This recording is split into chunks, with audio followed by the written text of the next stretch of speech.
তার রহমত এসব টান দেবে। রমজান মাসে ওমরা করার চেষ্টা করবেন, রমজান মাসে ওমরা করার চেষ্টা করবেন। নবী করিম সাল্লাল্লাহু আলাইহি ওয়াসাল্লাম তার বিদায় হজ থেকে ফিরে আসলেন, তারপরে মাত্র কয়েক মাস জিলহজ মাসে ফিরে আসলেন, আর তার মুহররম, সফর আর রবিউল আউয়াল, 12 রবিউল আউয়াল রাসূলুল্লাহ সাল্লাল্লাহু আলাইহি ওয়াসাল্লাম ইন্তেকাল। তো রাসূলুল্লাহ সাল্লাল্লাহু আলাইহি ওয়াসাল্লাম এক মহিলাকে বলেছিলেন, উম্মে সেনান আল আনসারী, আনসারী মহিলা, ওই মহিলা হজে যেতে পারেনি রাসূলুল্লাহ সাল্লাল্লাহু আলাইহি ওয়াসাল্লামের বিদায় হজের বছর। মা মানাআকে মিনাল হজ, কি ব্যাপার তুমি হজে কেন যাওনি? কালাত আবু ফুলানি তানি যাওজাহা কানা লাহু নাদিহানে হাজ্জা আলা আহাদিহিমা ওয়াল আখার ইয়াসকি আরদান লানা।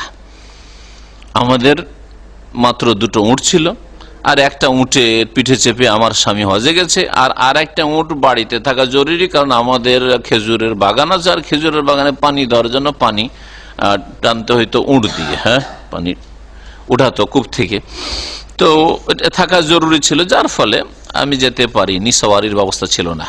নবী সাল্লাল্লাহু আলাইহি ওয়াসাল্লাম বলেছেন, ওকে ফাইন্না উমরাতান ফি রমাদান তাকদি হাজ্জাতান আও হাজ্জাতাম মাই, আমার সাথে হজ করার সওয়াব পাবে যদি তুমি রমজান মাসে একটা উমরা করো।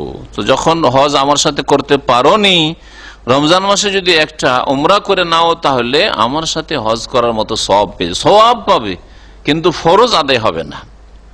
হজ যে ফরজ রয়েছে, যদি সচ্ছলতা থাকে তাহলে সে ফরজ হজ অবশ্যই আদায় করতে হবে। এই জন্য রমজান মাসে উমরা করার চেষ্টা করবেন। আল্লাহ পাক রব্বুল আলামিন যেন তৌফিক দান করেন। আর হাদিস সহিহ বুখারীর হাদিস, সহিহ বুখারীর হাদিস।